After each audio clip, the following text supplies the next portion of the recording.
One is, I think, what we all know. This is an inflection moment in the history of our country. This is a moment in time that is requiring us each as individuals and collectively to look in a mirror and ask a question. That question being, who are we? And I think what we all know is that part of the answer to that question is we are better than this.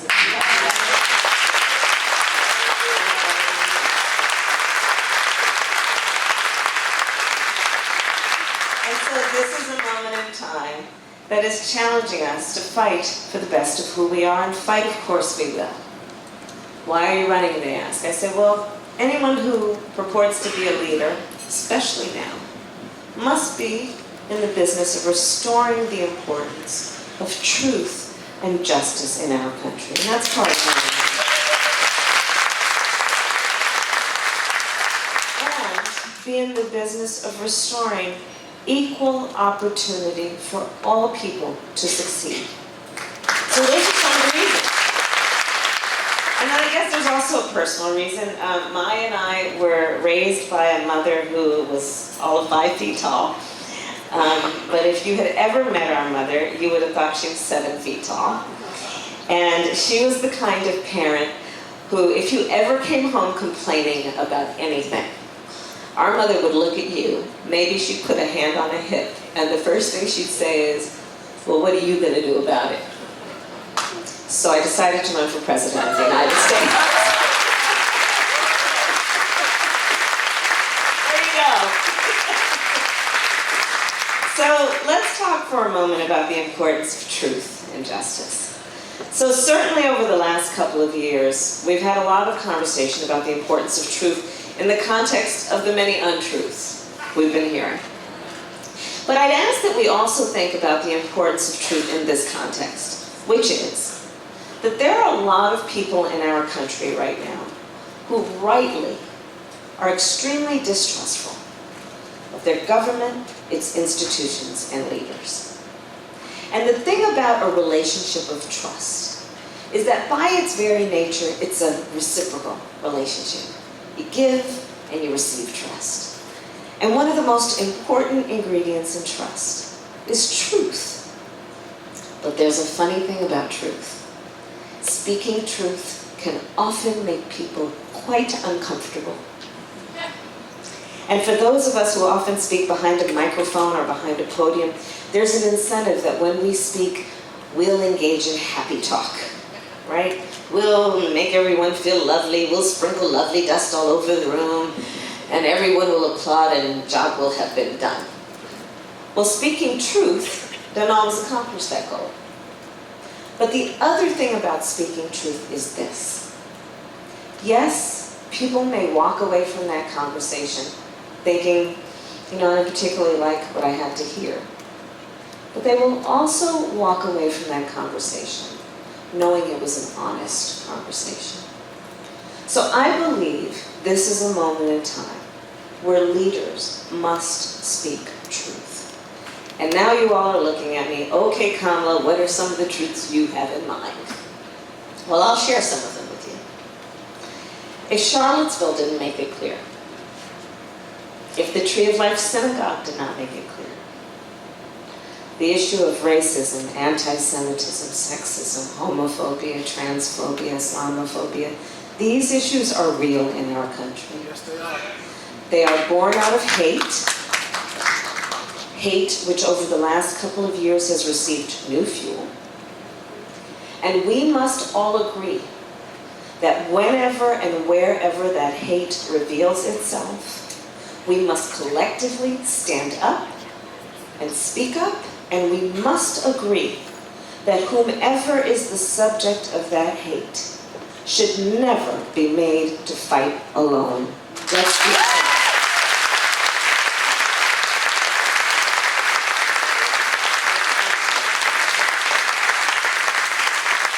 Let's speak truth. The economy of America is not working for working people. So how do we know that? Well, in our country today, for almost half of American families, they cannot afford a $400 unexpected expense. $400 could be the car breaks down, hospital bill you didn't see coming, can completely topple the stability of those families. In America today, in 99% of the counties in our country, if you are a minimum wage worker working full-time, you cannot afford market rate for a one-bedroom apartment. In America last year, 12 million people took out a loan of on average $400 from the payday lender at an interest rate often in excess of 300%. And you know, I'm going to tell you, I find it really interesting that some of the people who are in leadership right now just strut around talking about, oh, the economy is great. The economy is great, they say.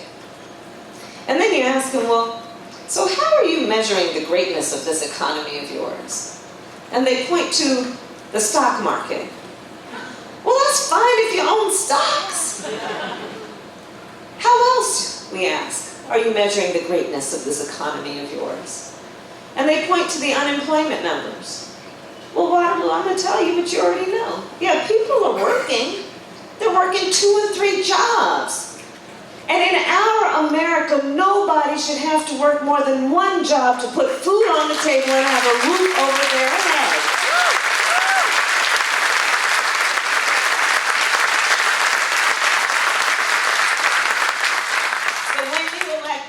I plan on dealing with this through the tax code as follows. Yeah.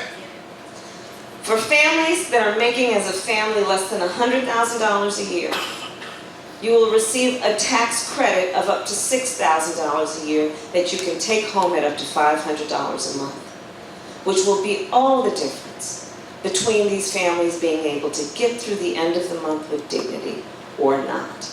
And as you can imagine, when I rolled out my proposal, there were those who then said, well, how are you going to pay for that? That's what I heard. Well, I will tell you how we're going to pay for that. On day 1, we're going to repeal that tax bill that benefited the top 1%. That's how we're going to pay for it. Let's speak truth. We are a society that pretends to care about education, but not so much the education of other people's children. You know that's right. So I've been traveling our country, and I'll tell you, I did an event earlier today in Cedar Rapids, and I was talking about the fact that one of my first trips to Iowa as a presidential candidate was I met with a group of teachers. And they told me what I'd been hearing around the country, which is that we have so many teachers in our country right now who are working 2 and 3 jobs to pay their bills. Do you know that 94% of the teachers in public schools in America come out of their own pocket to help pay for school supplies? Nationally, our teachers are making 11% less than similarly college-educated professionals. And what we all know is this. There are 2 groups of people raising our children. Parents, often with the assistance of grandparents and aunties and uncles, and our teachers. Yet we are not paying them their value.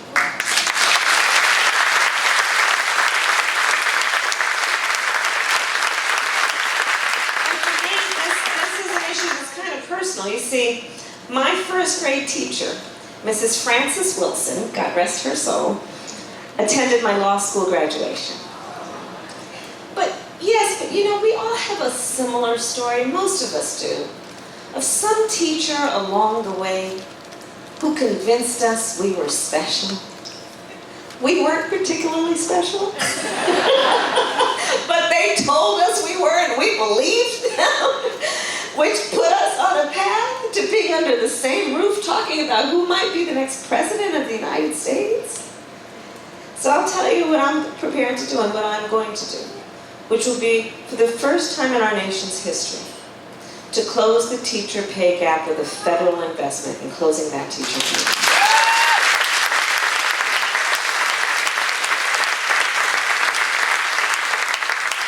And in Iowa, that teacher pay gap is $12,200 a year. I see a science teacher who taught for 30 years. $12,200 a year.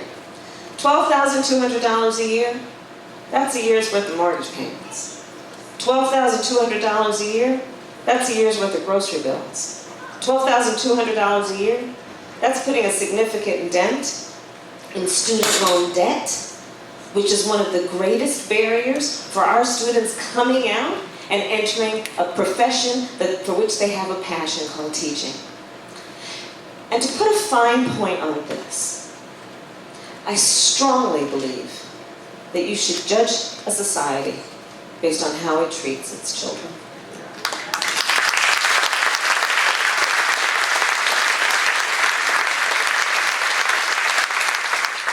And one of the greatest expressions of love that a society can extend toward its children is to invest in their education and, by extension, their teachers. Let's be true.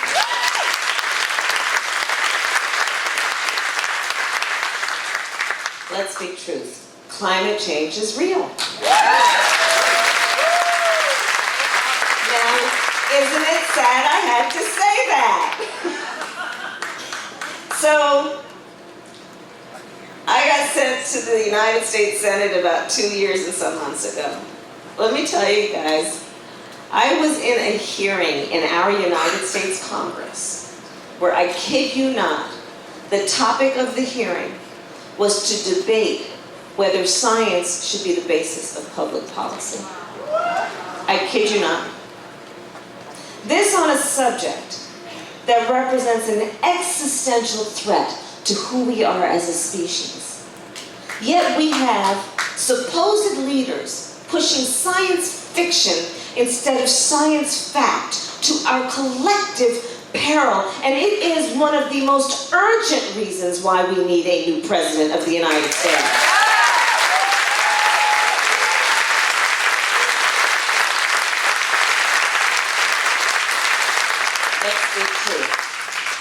Let's speak truth. That on any given school night in America, there are parents who sit down with their children, elementary, middle, high school students, and ask their children, honey, how was your day today? To which those children respond, it wasn't a good day. What happened? Well, today we had to have a drill where we learned about how we should run in a closet in the event that there is a mass shooter roaming the hallways of our school. Why, Mommy and Daddy? Why did we have to have that drill? To which, of course, the response is, because there are supposed leaders in Washington, D.C. who have failed to have the courage to reject a false choice which suggests you're either in favor of the Second Amendment or you want to take everyone's guns away, who have failed to have the courage to agree. Fine if you want to go hunting, but we need reasonable gun safety laws in this country, including universal background checks and the renewal of the assault weapons ban.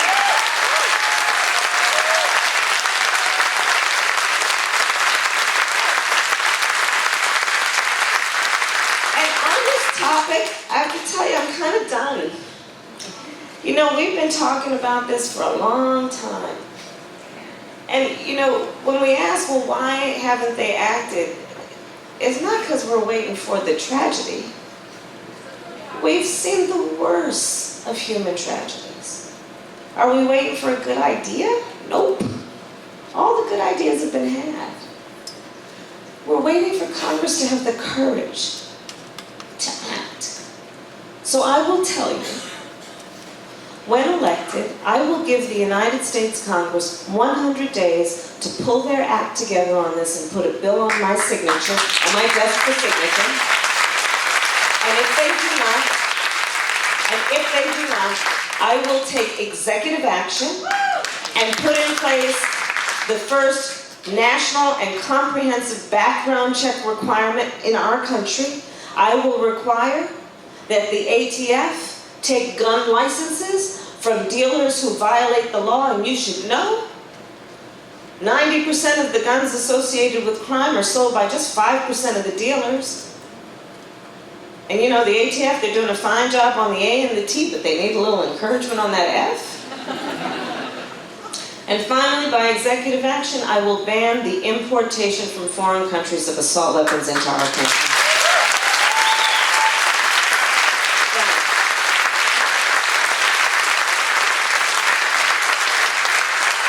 Let's speak truth.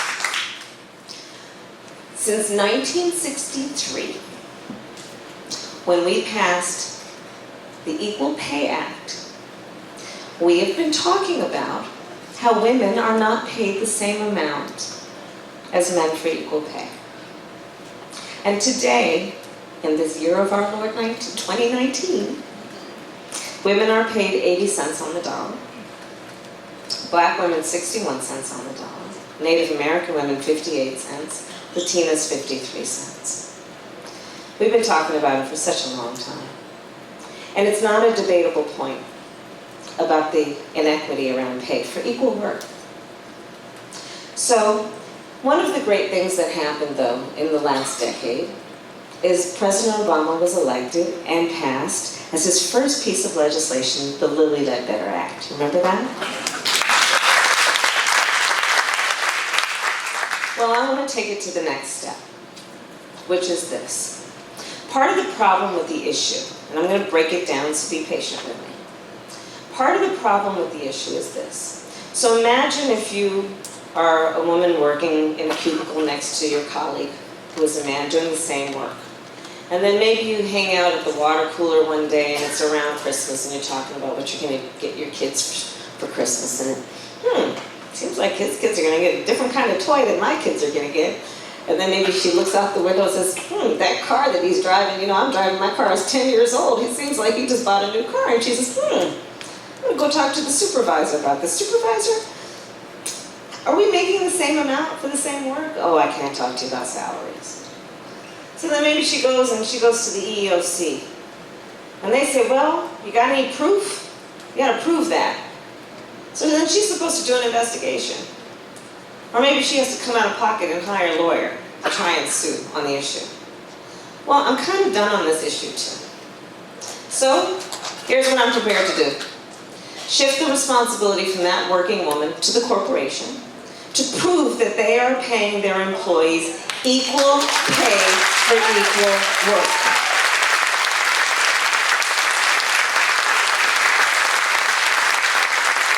If there is a failure to pay people equally for equal work, this is about basic fairness, then I have an incentive, which is that for every 1% differential between the pay for equal work, they will pay a fine of 1% from the previous year's profits. I think that would be a great incentive. Here's the thing. When you lift up the economic status of women, you lift up the economic status of families and neighborhoods and communities and all of societies. And this is just a basic issue of fairness. Let's speak truth.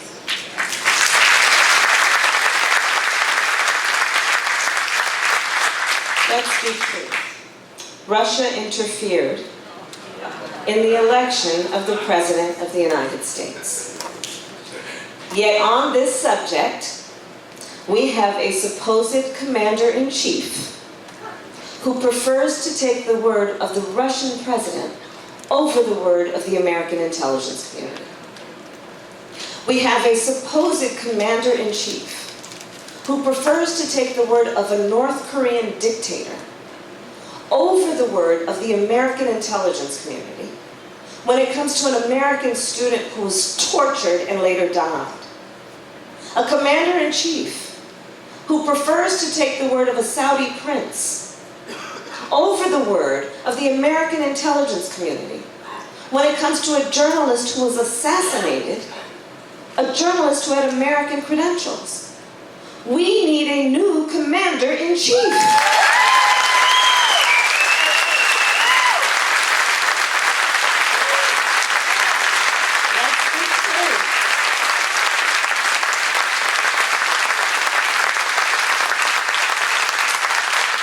with truth.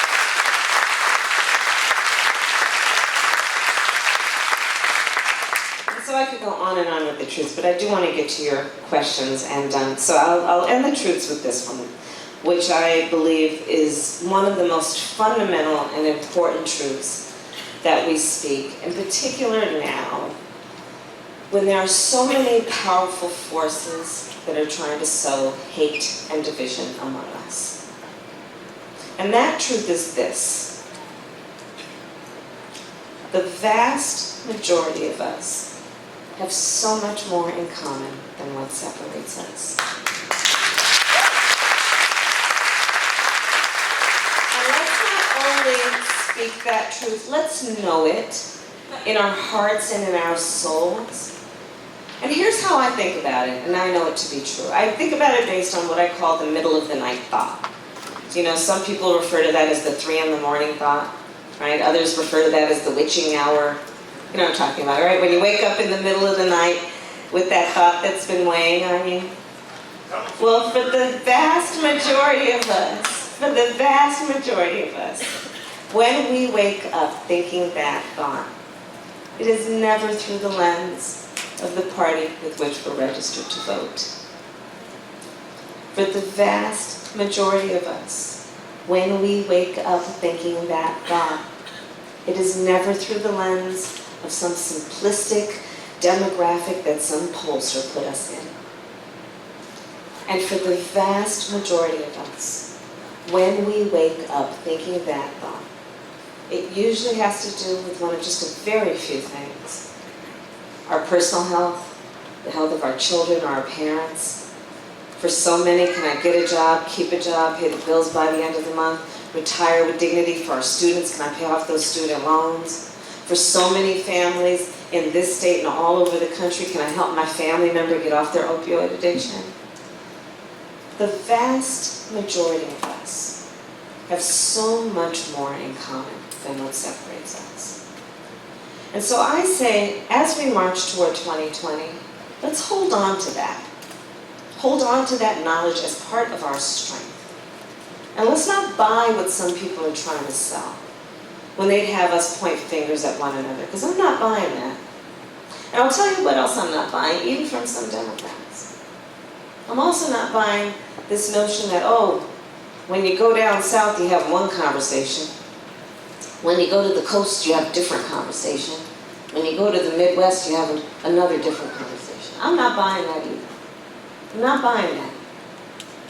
And as we march toward 2020, I would also ask that we remember one of the greatest strengths about who we are as a nation is that by our very nature, we are aspirational. We are a nation that was founded on noble ideals. The ideals that were present when we wrote the Constitution of the United States and all of its amendments and the Bill of Rights and the Declaration of Independence and those words we spoke in 1776, that we are all and should be treated as equals. We are aspirational. We are also clear-eyed. We've not yet reached those ideals. But the strength of who we are is we fight to get there. And so fight we must, and fight we will, knowing this is a fight that is born out of optimism. This is a fight that is born out of knowing what can be, unburdened by what has been. And this is a fight then that is not only for the soul of our country, this is a fight that is born out of love of country, and this is a fight we will win.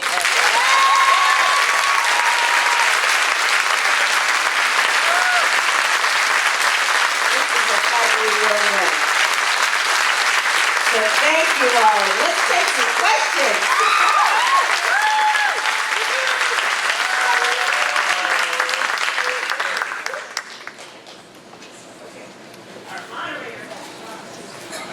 Thank you. Thank you for having Senator Harrison in my district, so I'm so excited to have you here in our hometown of Waterloo.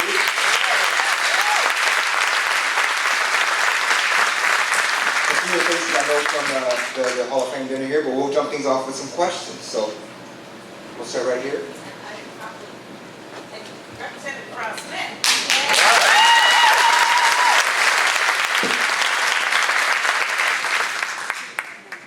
Hello, my name is Max, and I'm an ACLU Rights for All voter. As you know, our immigration system locks up hundreds of thousands of immigrants, including parents and children escaping violence. If elected president, would you commit to decreasing detention by 75% or more by the end of your first term? Well, I will absolutely decrease detention for a number of reasons. First of all, this is an issue I've been working on for many, many years. And let's just put the issue in context. We are a nation of immigrants. The fact is, unless you're Native American, or your ancestors were kidnapped and brought over on a slave ship, your people are immigrants. That's a fact. That's a fact. And what we have seen under this administration is abhorrent. It is so contrary to the values of who we are. When we see, because again, guys, I believe in breaking issues down, right? This is not about some textbook. This is not about some intellectual conversation. This is for me, as with most issues, about like, how is this impacting real people? What's that experience like for real people? So let's talk about this for a moment. Imagine you are a mother who pays a coyote to take your child through an entire foreign country and flee the murder capitals of the world, which is what they are right now in Central America, where they're fleeing, and pays a coyote to transport your child through a total foreign country, the country of Mexico, facing unknown peril. Imagine you're doing that. The only reason a mother would do that is because she knows the peril that child faces where they are is worse. And what does this administration and this president do? When they arrive, his policy is go back to where you came from. It is immoral. Let's talk about this in terms of what the issue really is. Let's talk about the fact that he had us preoccupied for a couple of years about his big multi-billion-dollar vanity project called a wall. Meanwhile, he made a promise to American voters. I will take care of you farmers. Yet he has a trade policy that is trade by tweet and has resulted in a tax on the American consumers and putting at risk the farmers of Iowa and so many other places. He said, I will protect you, middle class. What does he do? Passes a tax bill benefiting the top 1% and the biggest corporations in this country. Betrayal. But pay attention to this thing over here, immigration, and be fearful of murders and rapists coming across the border. It is a deflection from the fact he has done nothing to take care of American workers, American farmers, and American families in a way that he promised and in a way that they deserve. So let's put the whole issue in context. And I know you all know this. There's bipartisan support. There's bipartisan support in the United States Congress to put in place a policy for comprehensive immigration reform and a pathway towards citizenship. And as president, that will be one of my first orders of business.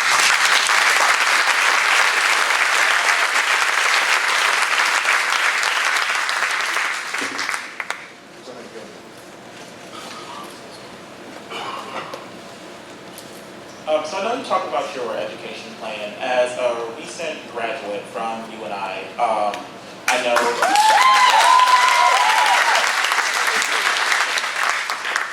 know TRIO programs, specifically the McNair Scholars Program, has really helped me along the way, but I see they're losing funding all across the country.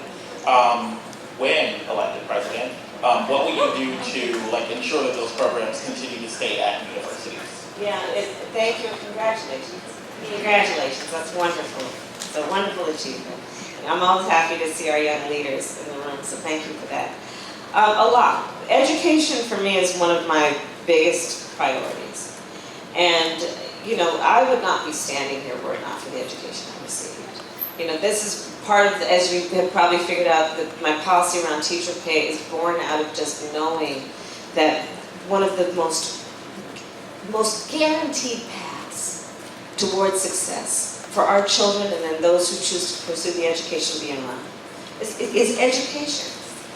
And you know, look, government has three essential functions: public safety, public health, and public education. And over the last many decades, we are falling short in a number of ways, and specifically on public education. So my priorities are not only what we need to do in K through 12, but to your point about higher education, a number of things we have to do. First of all, you know that in Iowa, and it's happening around the country, the level of student loan debt that is burdening and weighing down our students is for so many unbearable. I have met so many students who after graduation are delaying starting a family. They don't know if they'll ever be able to buy a home. They're making decisions, you know, young students who in science would like to go and teach children the wonders of science as a teacher, but instead have to go work at a pharmaceutical company to pay their bills. So part of my proposal, and what I'm prepared to do, is one, I believe that we need to have, and I will put in place a process of debt-free college, free community college. We've got to put student loans in a place where Pell Grants actually cover the cost of an education, which right now they don't. They're about $5,500 a year, and we need to extend them through summer. We need to allow students to refinance their student loan debt. And, you know, this is based on my background as a prosecutor. We also need to prosecute the predators who are servicing these loans and with predatory practices. They're about false representation. Not to mention what's happening with for-profit colleges. I took on, when I was Attorney General of California, one of the biggest for-profit colleges, Corinthian colleges, and sued them and shut them down. And that's part of what the approach that we need to have. And then it is to, more specifically your point, strengthening the federal stream of dollars that's supposed to go in to support the programs like those that have benefited you. So it's a big area. And then let's just start with the first order of business. A new Secretary of Education.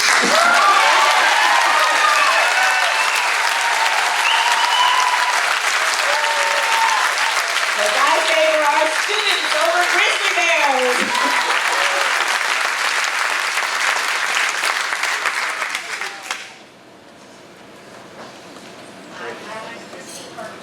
And I'm a member of the Beyond Peak team, the only breast cancer organization in Northeast Iowa that's all comprehensive. And we are a member organization of the National Breast Cancer Coalition. And the National Breast Cancer Coalition has a policy platform for the presidential candidates that they would like each one of you to sign.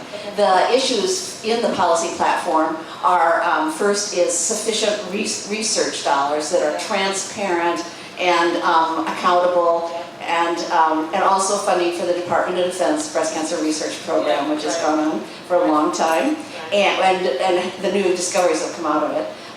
The second one is guaranteed access to quality, affordable health care that's patient-centered and evidence-based.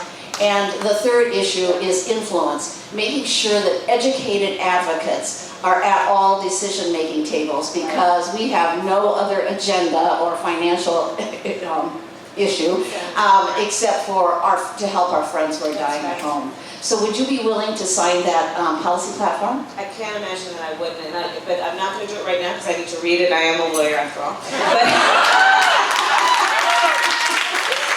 So, you know, as president, you're not going to want me to sign things without reading them.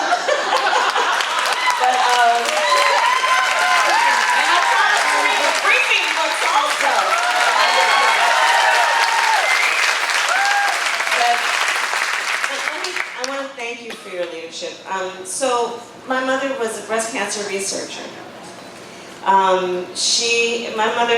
mother had two goals in her life: to raise her two daughters and then breast cancer. And she fought like heck because it's still, with like so many issues, but with women's health issues, we still have so much more work to do in terms of research, to your point, but also the delivery of healthcare services in a way that is respectful and gives women dignity through the process. So it's a very personal issue for me, and I appreciate you raising it. I can't imagine there's a reason I wouldn't sign it, but I want to thank you for the work you're doing.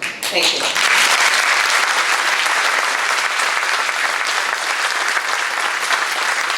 We do have time for a couple more questions. We appreciate your due diligence as well.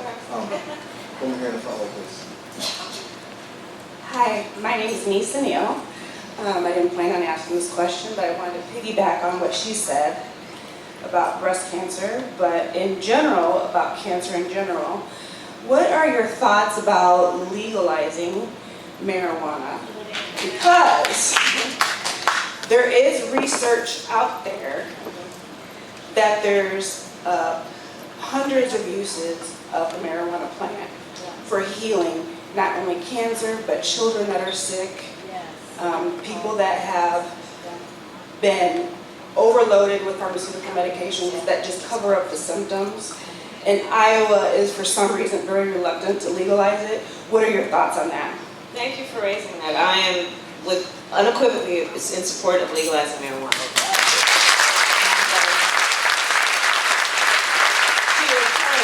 In terms of the medicinal uses of marijuana, I've personally known people who only benefited from its use. People who are in pain, people who do not have an appetite when they're going through chemotherapy and need to eat. And let's also just layer on it that, to your point, NIH and all of these in DOD, we need them to be able to do the research. And right now, where it is on the schedule as a controlled substance, does not allow that to happen. I will say also, with complete candor, that I also do believe strongly that we still don't know the impact on the 18 through 24-year-old brain, and that needs to be studied. I do still have a concern that the technology is not there yet, and where it should be to determine impairment for the purposes of driving. And I'll tell you, I started my career as a prosecutor during the height of the Mothers Against Drunk Driving movement, MAD, you guys remember that? And one of the things they made clear is an impaired driver in possession of a car, it can be a lethal weapon. So those are the things that we definitely need to address, but I absolutely believe we need to legalize it and deal with all of the other issues.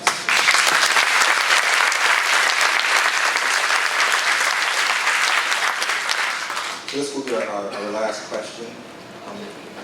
The gentleman here in the black. Actually, could I be unconventional and just say a couple things to ask a question? Is that okay? Sure. Okay. So, sorry. It's a town hall.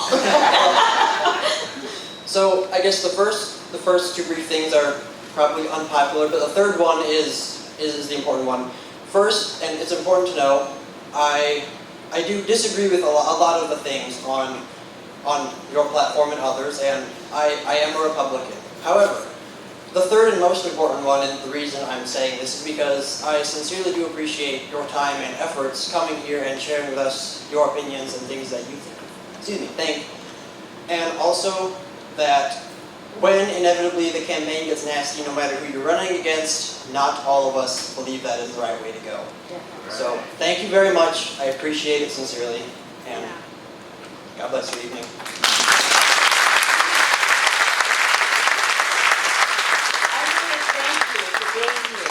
I want to thank you for having an open mind. Listen, part of the beauty of our democracy is that we debate, we discuss, we often will disagree, but we have the same motivation. I know you're here because you love our country, and I'm here for the same reason, and we may have other different ideas about how we go about expressing that love and strengthening our country, but I know we're on the same page in terms of where we're coming from. And I know that about you because you're here right now, and you have the courage to stand up and say what you say.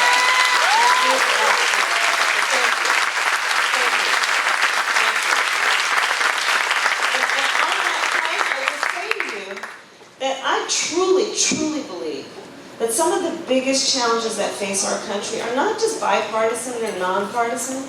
Truly. Look at an issue like infrastructure, right?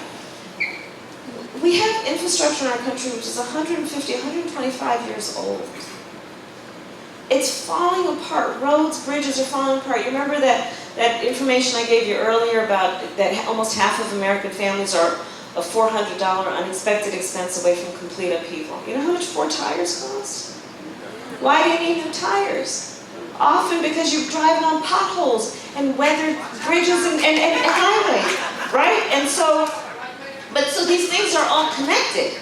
And part of the deep concern I have about where we have, I don't want to say arrived, I kind of feel like devolved, but where we are now, one of the biggest concerns I have about it is, look, even if November of 2016 had turned out differently,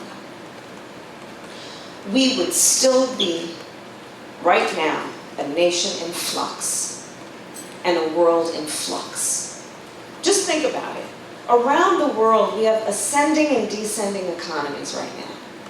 Right? Population shifts in large part because of climate change. Right? We're in the midst of an industrial and digital revolution. There is so much happening. Globalization.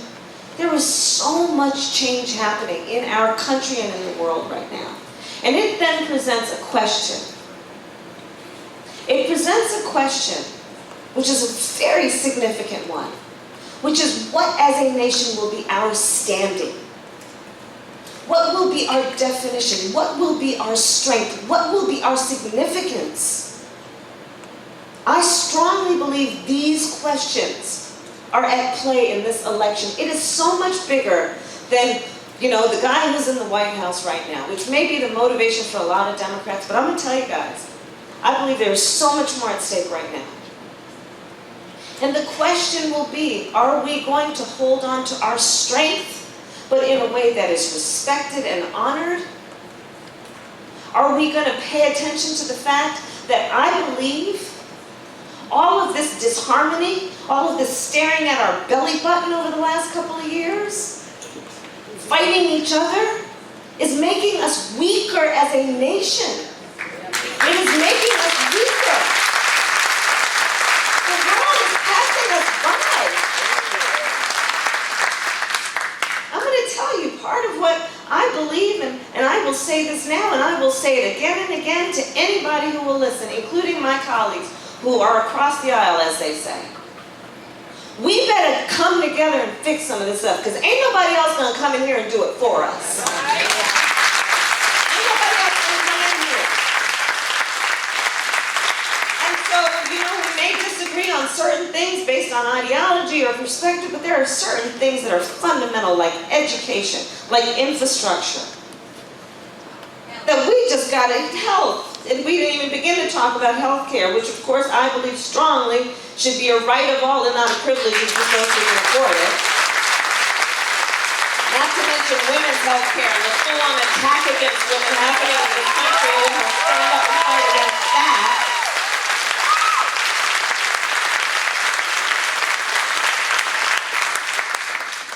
But, this is one of those moments, I think, that history is going to show. As I said at the beginning, it's an inflection moment, and it's going to be a moment that is, I think, going to make very clear for us that we are all going to rise or fall together. On these critical issues, we're going to all rise or fall together. And so, as we look at this 2020 election and what is before us, there is so much more at stake than I think is being frankly discussed on, the cable news networks every night. But it's something that obviously, and I'm going to just end the evening where I started it, which is obviously why you all are here right now, because you know how much is at stake. And so instead of doing all the things you could be doing at home or with your families, you're here. And I can't thank you enough, because we are truly all in this together. So thank you all. Thank you.